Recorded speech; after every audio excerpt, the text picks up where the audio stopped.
안녕하세요 여러분. 동화작가의 숲에 오신 걸 환영합니다. 저는 추계에 대해서 영상 시나리오과를 전공하는 임나빈입니다. 어느덧 네 번째 산책 시간이네요. 여러분은 앞으로 동화책 한 편을 완성해서 동화작가로 데뷔할 거예요. 여러분들을 위해 제가 매 수업마다 유명한 동화를 예로 들어줄 거예요. 자, 그럼 이제 이야기 숲으로 걸어 들어가 볼까요? 오늘도 숲에서 퀴즈가 적힌 쪽지를 주웠어요. 여러분, 겨울왕국 보셨나요? 엘사가 부른 Let it go, let it go.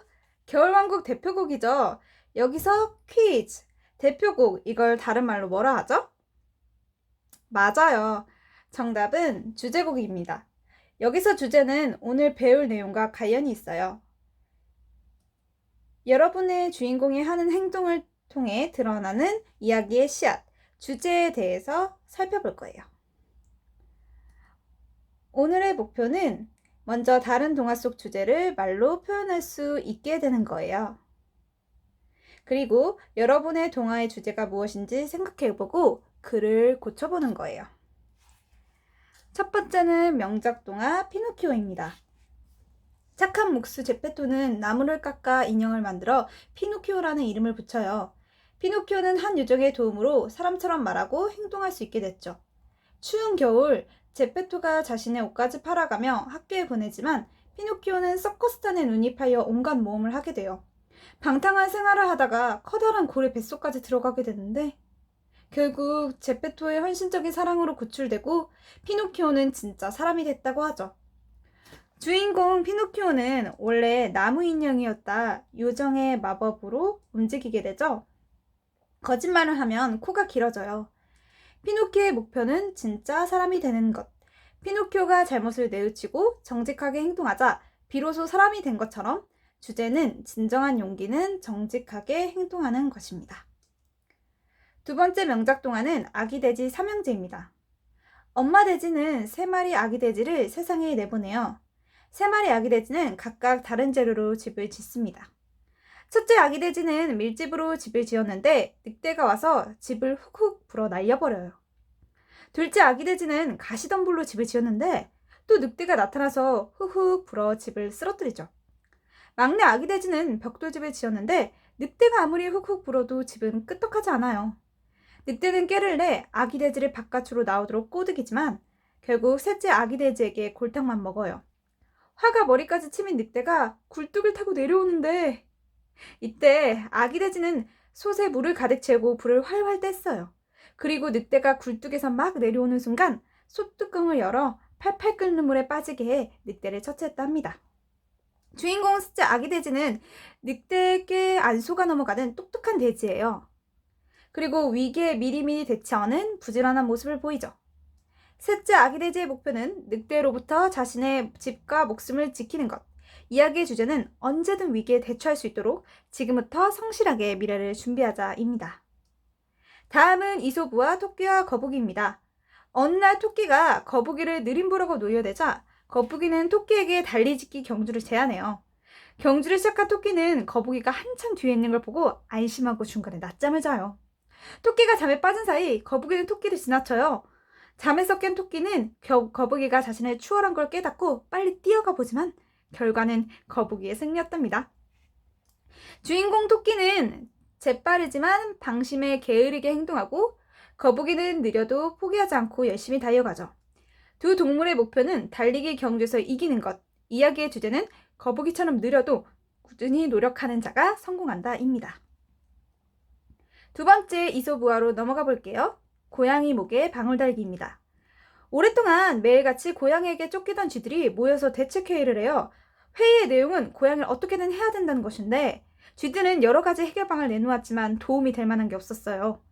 그때 잘난 척하는 젊은 쥐가 고양이 목에 방울을 달아서 그 딸랑거리는 소리를 듣고 피하자는 제안을 하죠. 다른 쥐들 모두 참 좋은 방법이라 찬성해요. 이때 가만히 듣고만 있었던 누가 고양이 목에 방울을 달 건지 물어요. 쥐들은 서로서로 눈치만 보고 슬금슬금 꽁무니 뺐어요. 여기서 주인공은 적극적으로 의견을 주고받지만 행동은 안 하는 쥐무리죠.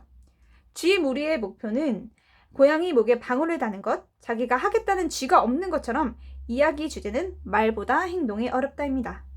다음은 전래동화 장화홍련전입니다. 평안도 철산 땅에 사는 자수 배무룡에게는 두 딸 장화와 홍련이 있었어요. 장화와 홍련의 엄마가 일찍 세상을 떠나 배자수는 허씨를 새 부인으로 맞아들여 3명의 아들을 두었죠. 허씨는 장화와 홍련을 괴롭혔어요. 구박과 모함을 하다 못해 장화에게 누명을 씌운 끝에 끝내 연못에 빠뜨려 죽였고, 홍련 역시 세상을 떠난 언니를 그리워하다 같은 연못에서 언니의 뒤를 따랐죠. 그 뒤 억울하게 세상을 떠난 두 자매의 영혼은 원한을 풀고자 새로 부임한 부사를 찾아가는데, 부임하는 부사들마다 겁에 질려 죽었죠. 그러던 중 담이 큰 정동우가 철산부사로 부임되어 그는 장화 홍련 자매의 이야기를 자세히 듣고 계모 장씨와 장씨 아들 장세를 처형한 뒤 연못에서 두 자매의 시체를 건져내 무덤을 만들어 주었답니다. 그 뒤 정동우는 높은 벼슬에 오르고 자매의 아버지 배자수는 다시 장가를 들어 쌍둥이 자매를 낳았는데 자매의 이름을 장화와 홍련이라 이름 붙여요. 장화와 홍련은 행복하게 살았대요. 주인공 장화 홍련은 서로 사이가 좋은 착한 자매죠. 그러다 자신들을 죽게 만든 계모에게 독한 마음을 먹게 되죠. 장화 홍련 자매의 목표는 이 억울한 죽음에 대한 원한을 푸는 것. 이야기의 주제는 착하게 살아야 하고 나쁜 행동을 하면 벌받는다입니다.